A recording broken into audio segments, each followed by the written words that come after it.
अभिवादन स्वीकार कीजिए ब्रजेश मिश्रा का और आप देखना शुरू कर चुके हैं द डिबेट। बहनों भाइयों, इन दिनों एक नारा बड़ा प्रचलित है भारतीय जनता पार्टी की तरफ से, बटेंगे तो कटेंगे। उत्तर प्रदेश में उपचुनाव है 9 सीटों पर। क्या भारतीय जनता पार्टी का ये नारा उत्तर प्रदेश के इस उपचुनाव में काम करेगा या नहीं करेगा, और इस तरह के नारों के पीछे का सियासी मकसद क्या है, और क्या ये नारा भारतीय जनता पार्टी के एजेंडे को धार दे रहा है या फिर उत्तर प्रदेश की जाति पर बटी राजनीति इस पर भारी पड़ेगी। क्या है ये नारा और इसके पीछे की कहानी क्या है और इसका वोट बैंक से कितना ताल्लुक है, आज इन सारे मुद्दों पर खुलकर विस्तार से चर्चा हम डिबेट में करेंगे। बहनों भाइयों, उत्तर प्रदेश के मुख्यमंत्री योगी आदित्यनाथ ने पिछले एक महीने का कह लें बल्कि 2 महीने से एक राजनीतिक अभियान चलाया हुआ है। उनका एक स्टेटमेंट है जिसको लेकर पूरे देश भर में चर्चा है। वो स्टेटमेंट है, बटोगे तो कटोगे। ये कई मायनों में कई अर्थी शब्द हैं, इसके कई अर्थ हो सकते हैं, लेकिन भारतीय जनता पार्टी का अपना जो राजनीतिक मकसद, एजेंडा और उद्देश्य है, वो उद्देश्य इस नारे में दिखता है।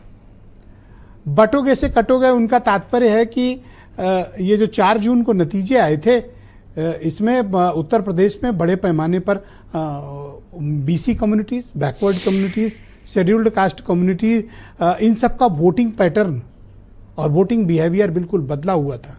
इतना ज़्यादा बदला हुआ था कि भारतीय जनता पार्टी को बड़ा नुकसान उठाना पड़ा था। यानी वोटों का एक बड़ा हिस्सा चेंज हो गया था।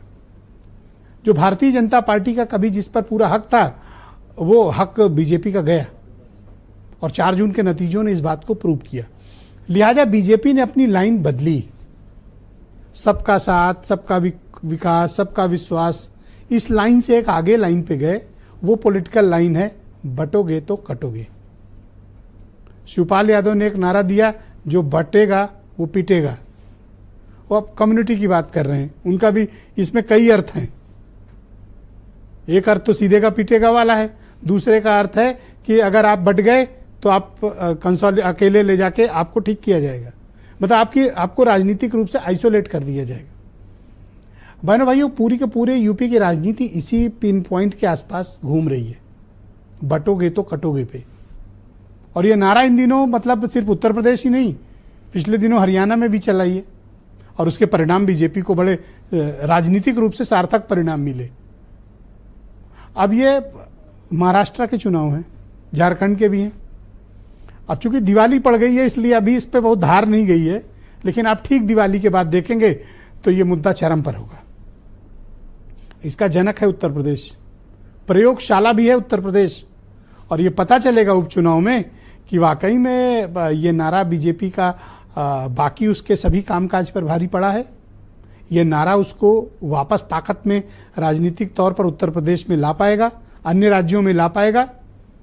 और अभी हाल ही में आपने देखा होगा कि इस नारे को और इस कंसेप्ट, पॉलिटिकल कंसेप्ट बल्कि कह लीजिए, नारा तो छोटी बात हो जाएगी, इस पॉलिटिकल कंसेप्ट को राष्ट्रीय स्वयंसेवक संघ ने इंडोर्स किया है, इस पर सहमति जताई है और इसको वो आगे भी बढ़ा रहे हैं।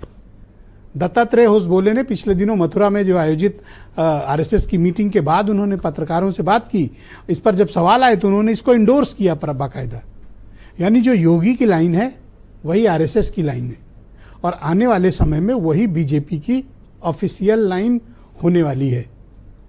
तो पीडीए क्या करेगा, कांग्रेस पार्टी का क्या राजनीतिक इस पर निर्णय होगा, और क्या ये वाकई में बीजेपी को वापस बूस्टर डोज दे रहा है या फिर इस बार बहुत नुकसान कर देगा बीजेपी को। आज इसके समस्त पहलुओं की हम चर्चा करेंगे। आप कुछ स्टेटमेंट सुने।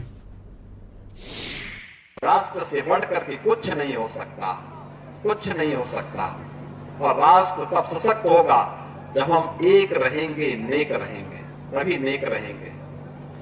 बटेंगे तो कटेंगे, बटेंगे तो कटेंगे, एक रहेंगे तो नेक रहेंगे।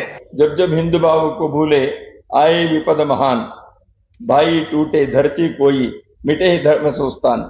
समाज की एकता एकात्मता, हम जाति भाषा प्रांत के अगला पिछला भेद से हम करेंगे तो हम कटेंगे। न तो देखो दीजिए न तो बटेगा न कटेगा, और जो ऐसी बातें करेगा बाद में पिटेंगे। ये भाजपा अपने लिए, अपने स्वयं के लिए, अपने फायदे के लिए, क्योंकि उनको वोट नहीं मिल रहा है इसलिए वो जानबूझकर अपने फायदे के लिए नारा दे रहे हैं। ये हिंदुस्तान की जनता ये पटने वाली नहीं है, ये बिल्कुल तरीके से अपने साथ खड़ी है। तो बहनों भाइयों, आज की इस परिचर्चा को आगे बढ़ाते हैं। आलोक अवस्थी उत्तर प्रदेश में भारतीय जनता पार्टी के प्रवक्ता हैं, मोहम्मद आजम खान समाजवादी पार्टी से हैं, डॉक्टर सुधा मिश्रा उत्तर प्रदेश में कांग्रेस कमेटी की प्रवक्ता हैं, आसिम वकार MIM के राष्ट्रीय प्रवक्ता हैं। मेरे साथ इस कार्यक्रम में अशोक सिन्हा जी खासतौर पर मौजूद हैं, राष्ट्रीय स्वयंसेवक संघ से जुड़े हुए विचारक हैं, और जाने माने पत्रकार नावेद शिकोह जी मुझे इस कार्यक्रम में जुड़ रहे हैं। और